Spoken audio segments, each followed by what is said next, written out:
Hi, this is Dr. Jacalyn Kerbeck, the President, Founder, and Chief Listening Officer here at our network at USA Global TV and Radio. Thank you so much for your loyalty. Thank you so much to all of our guests, to our team members, to our sponsors, and to all of our elevated listeners. Here at USA Global TV and Radio, we provide world-class education, entertainment, hope, and inspiration.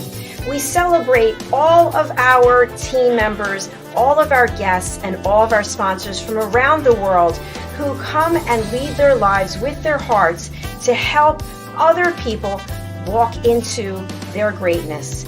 If you'd like to be a guest on any of our shows, please go over to our website, usaglobaltv.com, and book your session. Please contact us at info@usaglobaltv.com and subscribe to our channel.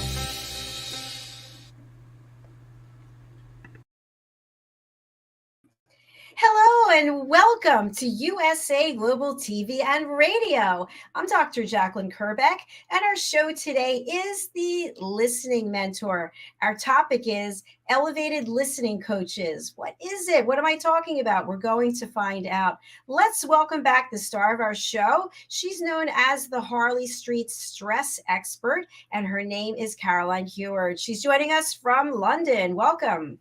Hello, lovely to be here. It's been a couple of weeks. Yes, it's lovely to see you. You staying warm over there? I am.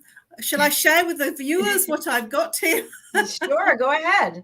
I have actually got a lovely, and I'm going to show it to you, a lovely fleecy blanket because it's so cold here in the UK. It's been -7 on some evenings, so I'm here with a nice warm blanket to be here presenting to you and sharing some wonderful stuff tonight.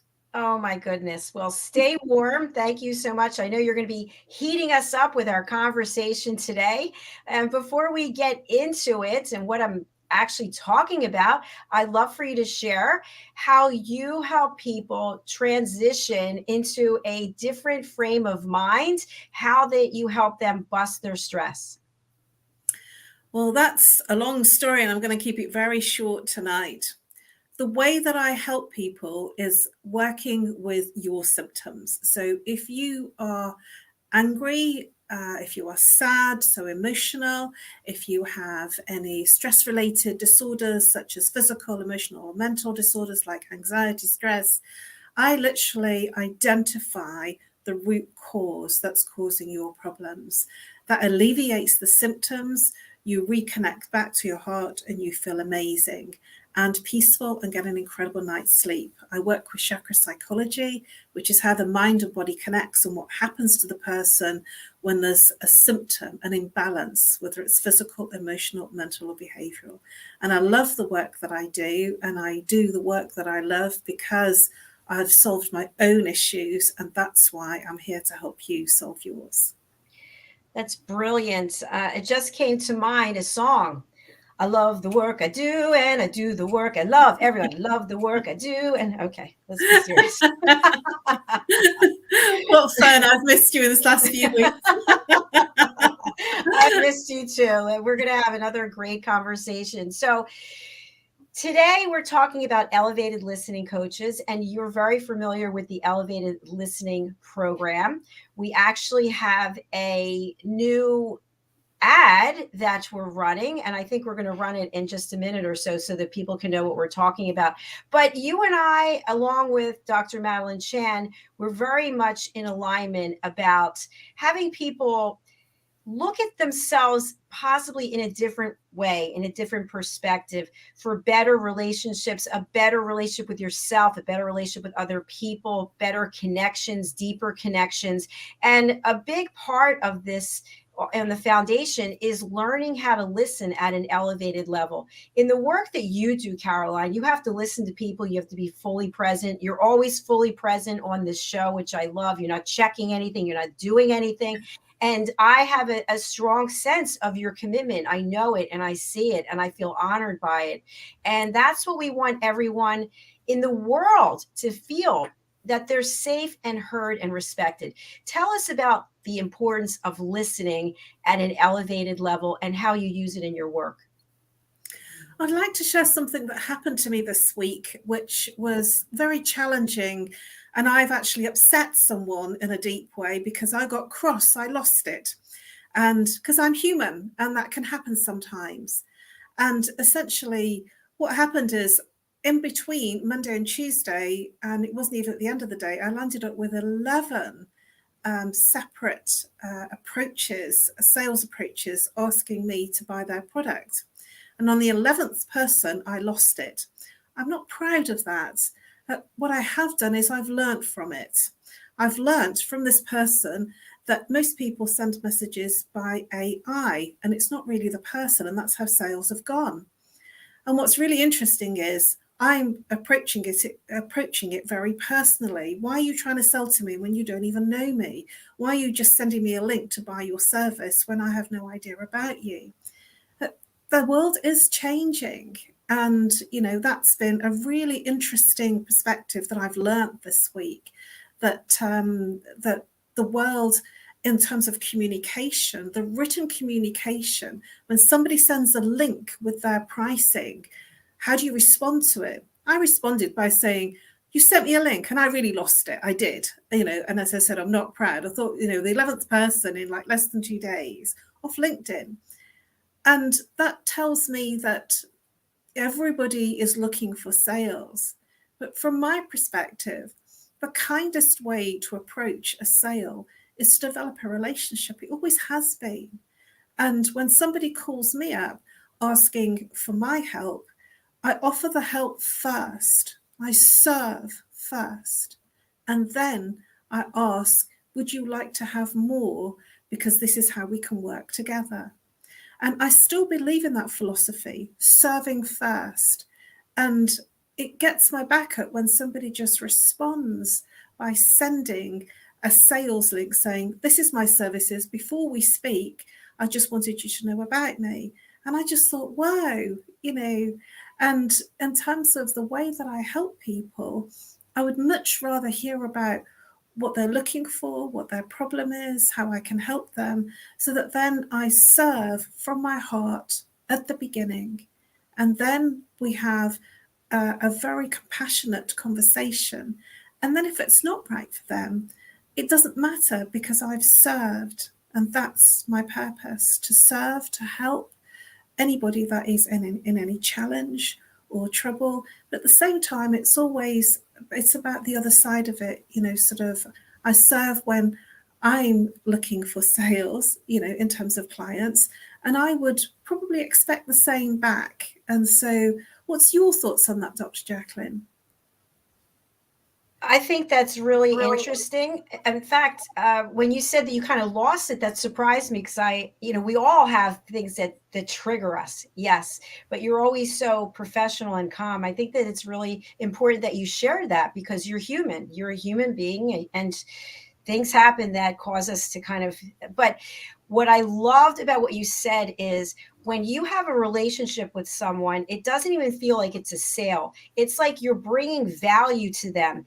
And when you don't know someone, and this happens to me all the time, especially on LinkedIn, I get a LinkedIn message. It's like this long with, I sell this.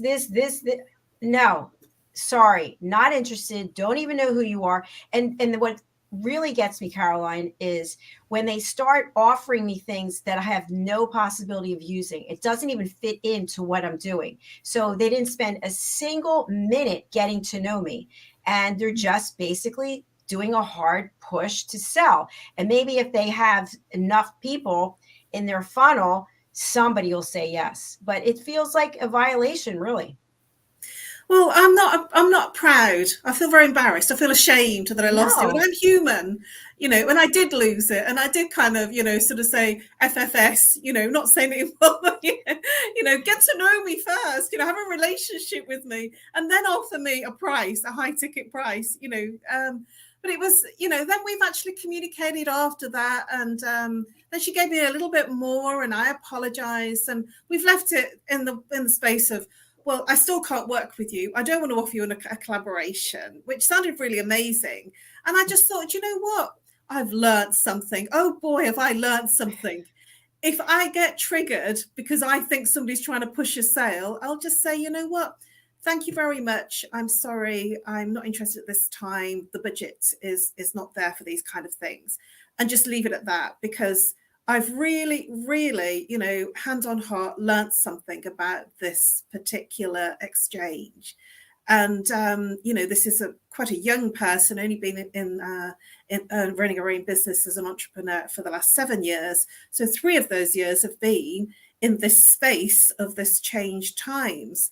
Whereas I'm just old fashioned, for me, it's always about the relationship. And, she said, she was very kind and considered in her responses after I'd made an apology. I said, I'm sorry, I've just been bombarded. I've had 11 approaches, in less than 2 days. And I said, I'm just had it. And, we had that exchange to the point that we got to a place where we're actually speaking to each other and we're developing a relationship. And that's what I believe, these social media platforms are about. And it was on LinkedIn, believe it or not. And that's where I've had the hairiest and the scariest of people pushing sales, especially in this last 10 days, before the end of the month.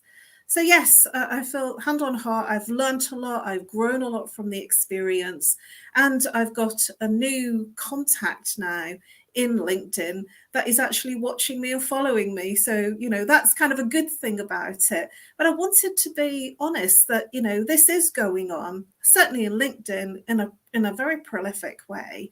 And I wondered how other people feel about just being sent links to their services and, what they're feeling about it. Because I always believed, maybe, times have changed, but I always believed that listening and communicating means you don't just throw a sales link at someone. For sure. I believe that. And I spent my whole career in sales. And, in definitely, I'm still in sales now because I'm selling services, whether it's coaching or courses or TV shows, whatever it happens to be. And to your point, and I just was sharing this with somebody earlier today, when you know someone, whether it's you know them well or you've had some interaction with them, you have a much better sense of what their values are and what would really interest them. And when you know that, as we all know, time is a gift. We only have so much time. So make a connection with someone who will find value in what it is that you're doing. And if you don't know them at all, get to know them. I mean, the least you can do is you've got a LinkedIn profile. You're on LinkedIn. Go look at their profile. Go read some of the things that they've put out there. See what they're doing. And at least start off a conversation with that. Hey, I see that you're a TV show host over on USA Global TV. You're blah, blah, blah, blah, blah. Then that might say, wow, okay, the person's watching. They're listening. They're making a difference. And then that at least is the opening of the door. Instead of pounding on it with a sledgehammer, you'll at least open the door and hear what they have to say. It doesn't mean it's going to work out. It's fascinating, though, how times have changed. Maybe there isn't time for those relationships, especially for the younger person, and I've certainly been experiencing some AI communication, where you can tell. I've only just learned about AI, by the way. It's a big topic. AI is sort of almost in competition with Google and like sort of beating it down with a sledgehammer, as you put it, because you can ask it a question and then it will just provide you with a very detailed response. It's quite incredible. This is how some people are writing books and writing courses. And I've only just learned about this in the last week. I attended a webinar about a week ago, and I just thought, wow. And I apparently this has been out for since November, so a few months now, and lots of people are into it. I guess that I'm sort of catching up, and it's just fascinating how we've moved much more online in this much less formal, much more formal and less personable way. And yes, it got my back up. It's a bit like going into a supermarket and there's nobody to serve me. There's just the, sort of the self-checkout. I actually refuse to do that, and I walk out and say, "You lost my business. I'm not doing that. I want to be served." And maybe that's, old-fashioned of me, but I feel that that's communication. That's keeping our humanness in our interaction on a daily basis. Thank you for your transparency, for sharing that. And I'm kind of laughing at myself because I love the self-checkout. I'm gonna go zoom, zoom, zoom, zoom, and get out of here. So I do like, maybe that's my age. I don't know, in terms of, I like to serve. I like to communicate on a really, deep level. And I guess I just deserve the same. I just expect it. You know what expectation does, doesn't it? When you expect something of someone, you're immediately going to have a downfall, which is what happens. Yes. This is current. It's in our times of elevated listening. Are we listening, or are we just bombarding somebody with a message? The other thing is about the conversation that I had with this particular lady is that when she started to share more, there was actually much more of a kinder understanding. And I thought, well, this sounds like something I'd really like to get involved in. And yet I binned it because she was the 11th hardcore approach of, this is a link, look at my sales before we have a call, look at this link before we have that call. And I just thought, wow, I don't want to do that. I want to get to know you. Maybe some people just don't have the time to do that. I think that's a good point. It can also be that when you are in sales for a corporation, you've got a number you've got to hit, and you've got pressure, and your boss is breathing down your neck. Did you do this? Did you do that? But any company that really values their clients, their customers, their employees, they're going to have training to help you build a connection. And it's not possible, in my experience, to have very deep bonds and connections with everyone because there's not enough time for that, as nice as that would be. But the approach, in my opinion, really has to be targeted. I remember when I was very young, in my teens, I think it was my first job, I had a rotary phone, and I went to this office, and I would pick up the phone. I was given a list of phone numbers to sell the newspaper, the Sunday newspaper, to people. And I would just go down the list, and I knew, let's say I have to make 100 calls in a day. I'm going to get 90 no's, but I have to get to the yeses. And in that case, there was no pre-screening whatsoever. I was just given a list. And so when the people would answer the phone, which we know, we've discussed this with elevated listening, you just start with your spiel, and they're thinking, yeah, this is who I want to talk to on the weekend, somebody trying to sell me something. And then, of course, we came out with the caller ID, and everything changed, and you can't spam people like that. But that's the point. If we look at how antiquated that was, if people are still using that as a system, we as humanity are, in my opinion, are so much further than that. We don't want to be sold like that. The world is changing.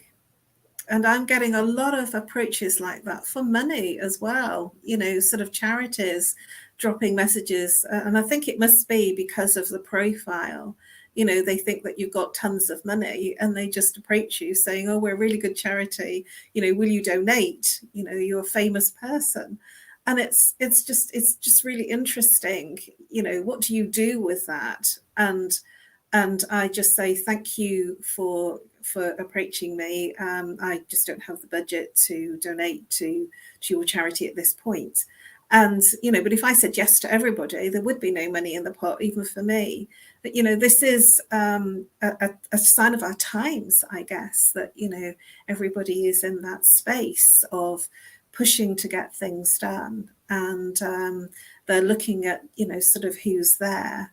And it's just, I just find it different. When I was going out networking, when I first started my business, which was 22 years ago, I would get to know somebody over a coffee, at a breakfast meeting or a lunch meeting. And maybe that's really old fashioned now, but that was so much more fun, and it was more personable. We don't have that kind of luxury in our current times. And so, you know, I wonder whether we've lost some of that personable approach by the fact that we have the introduction of AI in a big way. And how is that affecting, you know, the people's communication, their human interaction and their human experience? Yes, really thought-provoking questions. And I want to share a few things based on what you said. The first is about the charity. So, some people are very open and want to give money to charities. Some people are very suspicious and don't know that the money is actually going where it's supposed to be going. And so they say, no, I'm not going to be giving. For me, my charitable work is all based on the Crohn's Colitis Foundation because I've been a patient for 30 years. I run a support group. I'm a captain of different events that we have. So when somebody comes to me and asks me to donate, I typically will give whatever I'm giving plus my time plus my fundraising to the Crohn's and Colitis Foundation. That doesn't mean that I don't think that there are other charities that are worthwhile. It absolutely does. But I've made a commitment. I'm on the board. I signed an agreement that I'm going to do X, Y, and Z. And so I take that very seriously. And I think people think that I must have money, endless amounts of money that I can give to everyone. And that's not the case. I'm a new business owner and I know every dime and how important it is to earn that. And so I'm just asking people who are with charities, just obviously you have fundraising that you have to do, but you can't keep going back and knocking on the same doors over and over again because people realize it's like, okay, he's here again, she's here again. I already told them that this is where my money's going. So that's the first thing I wanted to say. The second thing I wanted to say is in terms of prospecting, I happened to pull up a LinkedIn message that was sent to me. I'm not going to say who it's from. I don't know the person at all, but I just want to read a little about the beginning and just have you weigh in on it. Hey, Jacalyn. Hey, Jacalyn, like, hey, like we're, no. You know me. No, I saw we are both attending USA Global TV and Radio 1-year anniversary celebration. Not true. Person did not attend. Don't even know who the person is. So, hey, like we're really good friends. And now a lie. I'm impressed with your work and notice that your business may be missing out on potential traffic due to issues with SEO and engagement on Instagram. Okay, so hey, you think we're friends. B, you lied to me. And C, you're insulting me. Right? For example, your website has errors on Google search and is lacking features, lack of hashtag, blah, blah, blah. At XYZ company based here in London, we have a team and we do blah, blah, blah, blah, blah, on and on, blah, blah, blah, blah, blah, blah, on and on. So what do you think I did with that? Well, when I get those kind of messages, and I do get a lot, I've probably had about 10 messages in this last 2 days, never mind the week, and on Facebook as well. I just literally, because you can tell they're robotically written, you know, because they're so uniform. I just don't respond. I delete them. I get them by email, I get them by LinkedIn, and I get them by Facebook. And these are just people that really, you know, it's their sales, the way that they do their sales. And I think it's a case of they must get something from that by sending that kind of a message. You know, I've had even 2 this morning, you know, through my email, plus the ones on LinkedIn. So yeah, you know, we live in an industry and a time that we're bombarded with so much social media that, you know, it's important, I feel, that, you know, when we're bombarded that much to sift through. And it's very hard to work out who's being genuine. You know, it's just, so you just think, oh no, not another one, you know, and I screwed up this time, you know, I actually screwed up and lost it on somebody that was genuine. So, you know, what's that taught me? Maybe not to get so triggered by it and just kind of say, thank you very much, you know, and I'm sorry, it's not appropriate at this time, or even just ignore it, you know, because I don't want to be in that situation again. You know, I do want to stress to people that we are all human. And when we get bombarded that much, that it's okay to lose it sometimes. because we're living in some of the most extraordinary times in our current 3 years of things that we're having to handle. And so people are having to handle even the general basic things about their fundamental living and doing business every day. Yes, I totally agree with that. And I'm also going to give you something to consider, because I look at it this way now. I look at it as an education of what not to do to someone else. So, because we have services to sell, and what is it that I don't want to do that's going to push somebody away? When I was in corporate, I put together an email that was request for meeting. And then it would always be request for meeting dash grow productivity by 10% or something. And then in the email, I would congratulate the person. Congratulations, Caroline. I saw that you, whatever, something you really did. And then I would share something that I know is upcoming for you. And then I would tie it with increased productivity or revenue or whatever it was that I said at the top. And I did really well for several years in getting appointments with C-level executives, because I had done some homework and I had actual information. I had read an article or something that the person did or shared or presented, and that got their attention. So as time went on, though, I found that the email no longer worked and I wasn't getting the amount of attention. We use salesforce.com, not a paid spokesperson, but you can track how many times this open, at least you could then, if it was forwarded. And I wasn't getting a lot of great visibility. And I realized that I was doing it in too much of a robotic way. It still wasn't personal enough, and I needed to change my approach. What you described used to work. And that was definitely something that I was trained in when I was in corporate. That was definitely the way to approach emails. The challenge is, as our years have gone on, and this is, sort of our maturity, in the corporate world, as the years have gone on, that now everything is by email or by social media. And so the online is not working as well as we've almost need to go back to some of the offline stuff that we did in terms of the phone call, sort of, hey, I've been looking at, and make that personable in terms of, direct, personal and approachable rather than salesy, make it significantly appropriate rather than being inappropriate. I sometimes get, Facebook seem to be quite good at doing suggested, I think it's sponsored ads, because they're looking at everything that you're doing. And even though they're annoying at times, I do find at times that some of the ads are relevant, and it's relevant for training that I want to do, that I'm interested in. So, it's about sort of managing our current changed online communication times.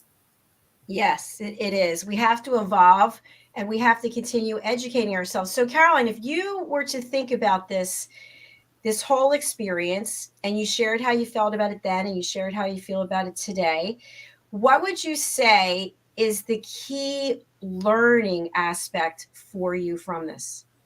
Well, I shared it with the person just before I came on. I said it would have been really helpful. I would suggest next time you approach somebody, it would be helpful for you to say what you're looking for. So a collaboration and being featured, then I would have responded in a very different way. And, I felt that rather than saying you did this wrong, I'm actually saying I would suggest when you approach others, that, because if I'd have been approached that way, there would have been a much more favorable response. And I certainly wouldn't have, sort of, as I put it, lost it. I did, but I'm just human, like the rest of us, I'm not, and we all have the end of our tether, the 11th person in less than 2 days, I'm just thinking, what the, I'm not doing this anymore.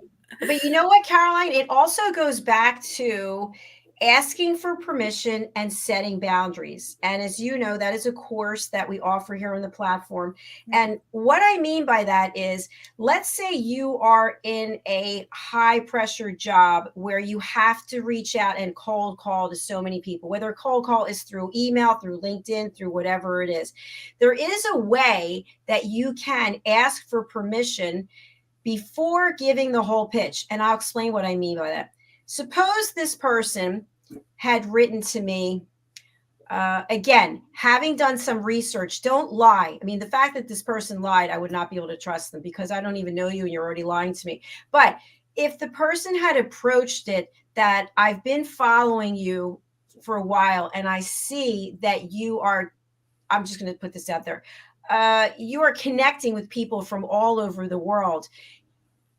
How would it impact your business if I could show you a way to get more eyeballs on what you're doing? Wow, how would it impact? You know what? I'm actually interested. I'm actually interested to hear what they have to say. And they don't put the rest of it. They don't put anything else on there except that and their name. I look forward to hearing from you. I think I'm going to get back to that person. Mm-hmm. So I did have a sort of a thing like that. You know, I'm interested to talk to you. I'm interested in what you're doing. And so I responded to that. And then 10 days later, they came back with, you know, check this link and book an appointment. So I booked in, I checked the link, and the link was a sales link, you know, to all their services, high ticket price thing. And I just thought, well, so you're trying to sell me something. So I got confused. I got confused as to, you know, it was lovely to begin with. And then I got, you know, sort of before we have a call, you know, please check out these links to see if it's appropriate. And so I did check the link, and it was a high price ticket sale. And I just thought, well, hang on a minute. And that was when I got to the point, but it was initially done. You know, I've been looking at your profile. It looks really interesting. So it was nice. And I responded, but then I got the link to say, this is what I do. And it was like sort of over $1,000. And I just thought, well, what am I going to, I'm not going to say, yes, I'm going to sign up to you when I don't really know what it is that, do you see what I mean? It was sort of, and that was really then, it turned into a sales experience that was not a serve. I didn't feel that there was a serve in there. And that's probably what got me. And, you know, because I was looking at it thinking, why did I get so upset? You know, why was I so triggered? And it was, you know, one of my premises is to serve first. I will always give first. And then, you know, look at, do you want more of this? You know, this is how we could work together. And you'll know that because this is what I do here. I'm always Absolutely. in service. You know, I'm not just saying it. You're seeing it, you know, in everything that I do. I'll always give very good quality content, you know, pour my heart out almost, you know, and make sure that I've served. And so at the end of that, when I know that I've served, perhaps I overserve. That's what I've been told, you know, by some of the people that are mentoring me. Caroline, you always overserve. You know, you don't need to give them so much. But, you know, I suppose that's coming from a value that I have to give, and then to look at what, you know, it brings to the other person, whether they want to do more with me. Yes, I think that's a great point. And to your example that you just shared, that person got your interest and then they blew it. And that's, you know, that's another whole conversation we could have. When we think about elevated listening, we could also have elevated speaking. We could also have elevated observation. I think if we go back to what I just shared about boundaries, setting boundaries, asking for permission, if you pick up the phone, you don't know who's calling, you pick up the phone and you hear someone say, yeah, Miss Jones, I have a product, it's $1,000 and I'd like to tell you about it. Yeah, I don't think so. Click. But if someone said, hi, my name is Dr. Jacalyn. I'm with XYZ, USA Global TV and Radio, and I'd like to speak to you about a way that we could increase your visibility with XYZ clients. Would now be a good time to speak with you about that? No, this isn't a good time. I'm sitting here with my family. I understand. My apologies. When would be a good time? I do dislike the calls on a Friday and a Saturday evening. Have you had those kind of calls? And it says, why are you calling me at this time? Have you got nothing better to do? And then I do understand they have a job to do. Certainly in these high pressure sales call centers, I do understand that. That that this is about, we're talking about listening and communicating, and in that experience of the person that's calling you on a Friday evening at 9 o'clock or a Saturday evening, I just say, have you got nothing better to do? And then I say, oh, I'm sorry, I know you have a job to do, but I just don't want to do this at this time. So what if you didn't answer the phone? So my father always said, when somebody calls you, they're calling at their convenience. So don't answer the phone. Let them leave a message.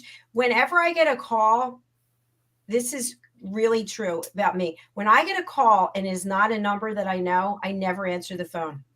If it says spam, I don't answer the phone. Any number that I don't know, I don't answer the phone. If you're not in my phone, I'm not answering it. Why? Because it's not convenient. Leave me a message. And after I hear the message, then I'll decide whether or not I'm going to get back to you. Well, being a therapist, I don't know where the calls are coming from, if you know what I mean. So I'm actually giving my numbers out, and they're public now, very public. So are mine, but you don't have to answer the phone. You can let them leave a message. It's a thought. It definitely is something that, and sometimes I don't, because I'm either in the shower or, in the kitchen. I miss the call.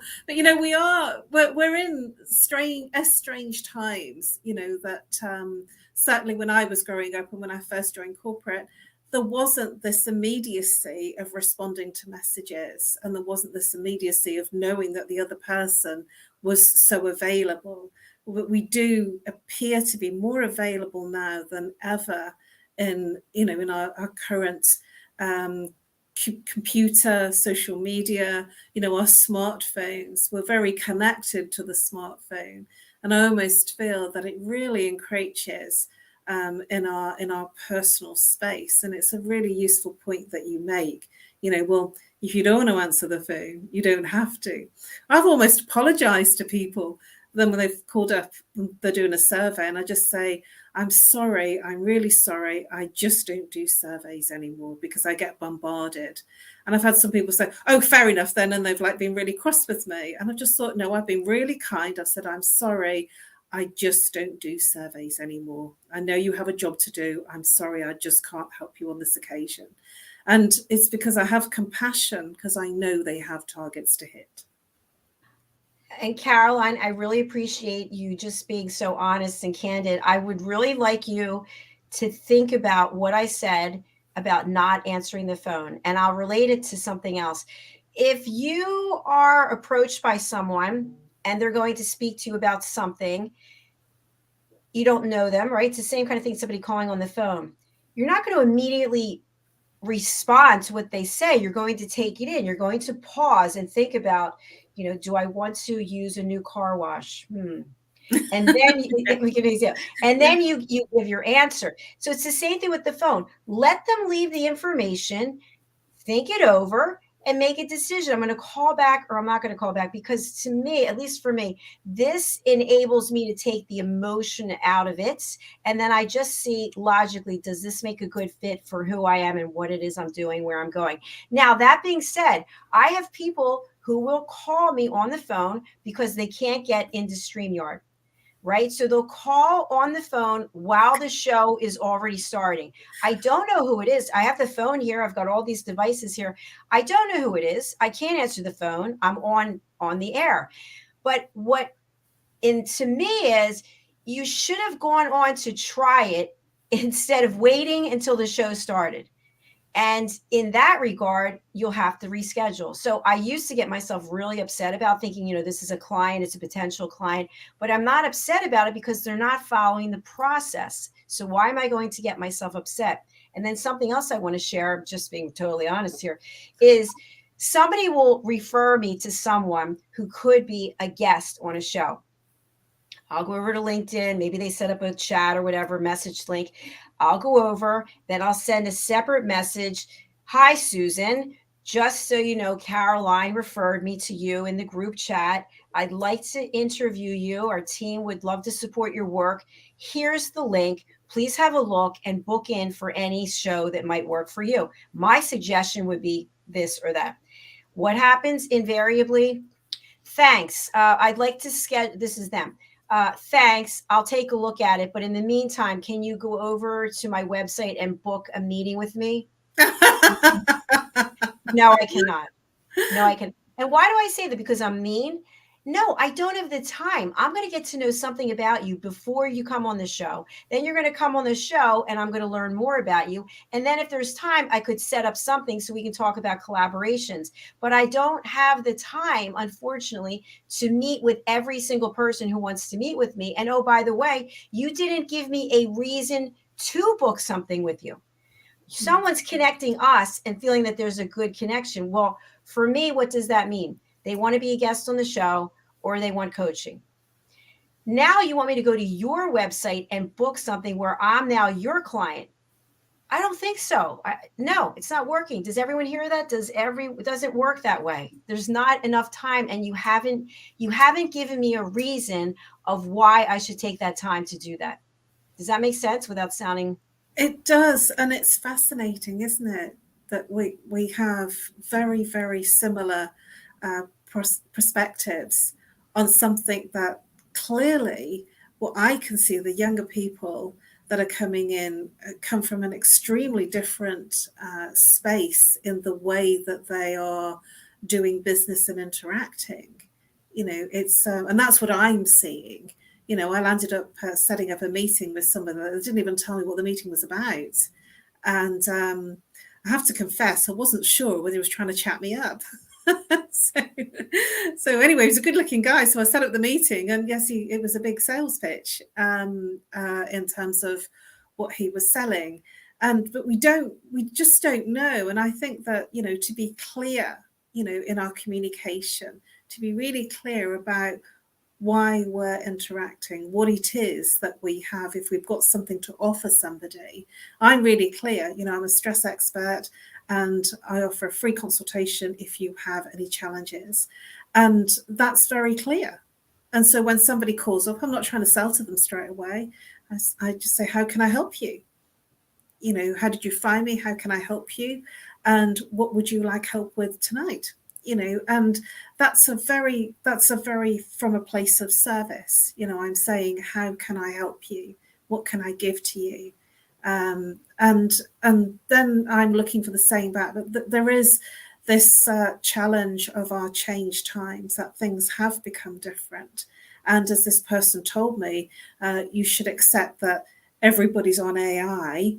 And most messages that are sales are actually coming from a bot, an AI bot.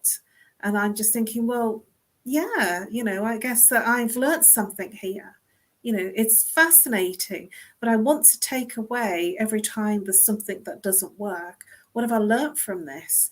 And, I've often said to you about when we get into an emotional space, our intelligence goes down. Well, I hit that space. I went into an emotional space and my intelligence went down, and we are all human at the end of the day. And it didn't serve me and it didn't serve the other person. So I'm still learning and I'm still growing through that challenge. And thank you again for your transparency. I'm learning from you about the AI and the fact that most of those sales messages are coming from AI. Something that I really want to close with, and I hope that our viewers and listeners can pause and reflect on what we've been talking about today and what I'm about to share. There have been many times, Caroline, when I'm doing a live show and somebody will put something in the comment that has nothing to do with the show. We might have somebody talking about suicide or loss, and somebody's selling something in the comments. And I think to myself, how inappropriate. You're clearly not interested in what we're sharing today, and you are putting in the public domain about, you want me or the guest or somebody else to do something that you want. So why am I sharing this? I'm sharing this because we are in the public domain and people are making decisions whether they like us, they don't like us, they want to watch, they don't want to watch. But you in the audience are also putting yourself out there. When you put a comment out there, it's out there forever. Unless I delete it or you delete it or whatever the case is. And other people are going to see that comment and make a decision. So if we're on a show and you're putting something in the comment about selling your stuff or donating to whatever it is, that's not cool. That is not really, in my opinion, on this platform. It's not appropriate. It's not the right venue to do it. We want to support each other, but we want to support each other at a time and in a way that is appropriate. So you have a guest who's sharing something and they want people to connect with them in their journey and what they're going through. But you're putting something that's important to you at a time and in a way that is not going to have you be showcased in the best light. Does that make sense? It does, and this is a common thing. They call them spam comments. Somebody will, if you have a good following or you're on air, it means that whatever comment they put there, it means that anybody that's watching the show will see it. So it's an opportunity. It's an opportunity for a possible sale. And some people do get sales that way. And these are called spam comments. Spam comments. Okay, and it's an epidemic in the industry.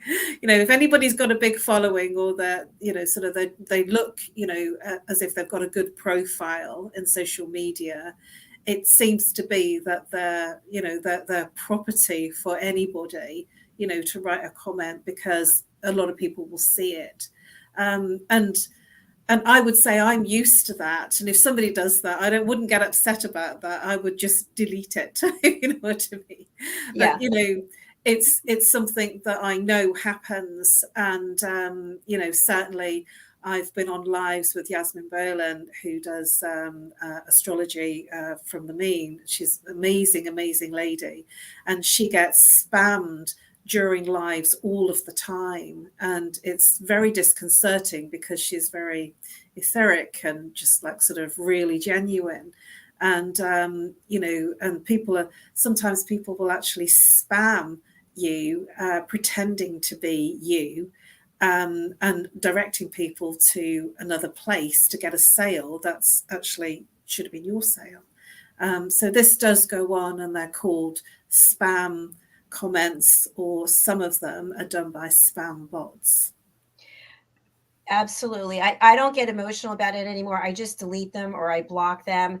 We have to close out because Pet Psychic Amina is waiting. But we had a show, I think yesterday, and somebody took the time to go to all the places on Facebook where we stream, and they put this big long comment about their boyfriend gave them this disease. And I thought, yeah. So I deleted all of the comments and then I blocked the person. So whatever attention they wanted to get, they're not going to get it. So we're about supporting our guests and letting people know that it's safe to share their story. And that's just what I would ask everybody to think about. Are you there in a position of service where you're helping other people, or is it just a one-way street? Because when you're one way, people know it, they know it, and they just want to run as fast as they can run. So we have to run right now, but I've really enjoyed this program. And considering we didn't have a topic, really. I actually did have a topic, but we didn't get to it. That's okay. We'll do it another time. Just sharing, closing, our topic today is elevated listening coaches.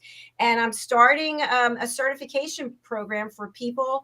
It's for a very small group of people. And Caroline, if she's interested, will accept my offer, is to educate people and certify people as elevated listening coaches so they can start their own business and have their own people who are now taking elevated listening courses that they will be teaching based on the courses that I'm teaching. So it's another way to grow your business. And it's only for 10 people, and I will be sharing more about the details at a later time. So, Caroline, thanks for listening. Thanks for engaging. Thanks for sharing. How can people reach you, and who would you like to contact you in a most respectful and dignified way? Oh, bless you.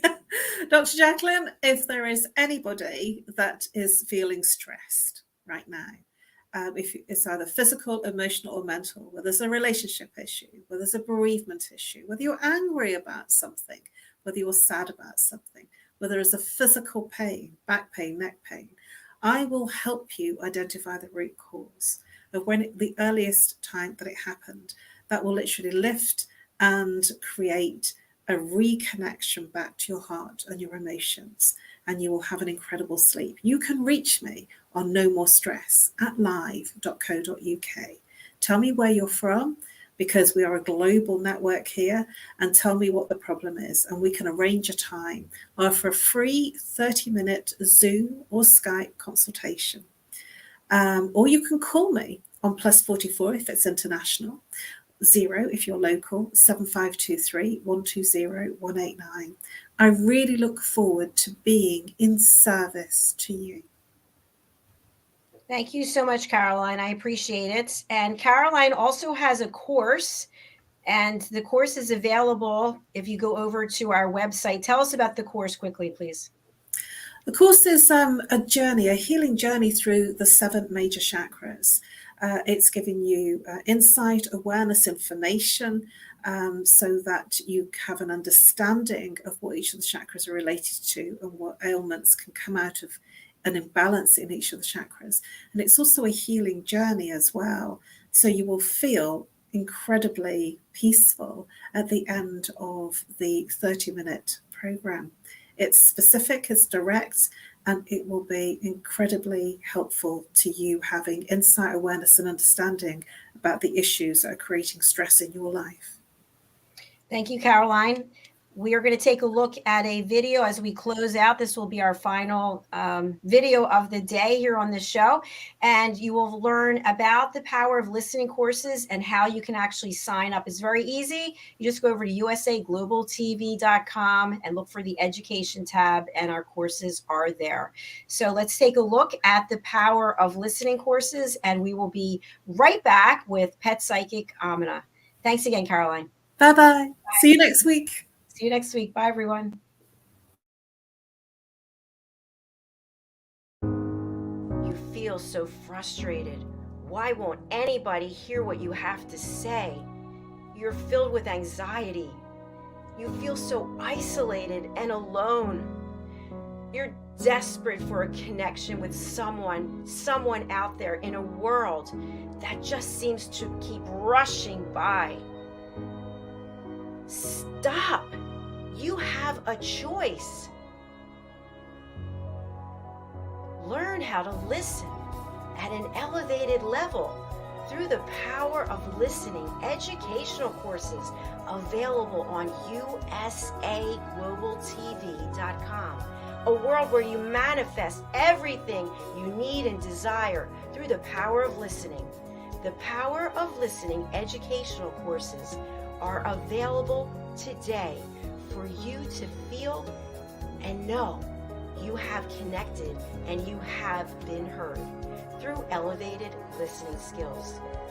The power of listening educational courses and children's books available today on usaglobaltv.com.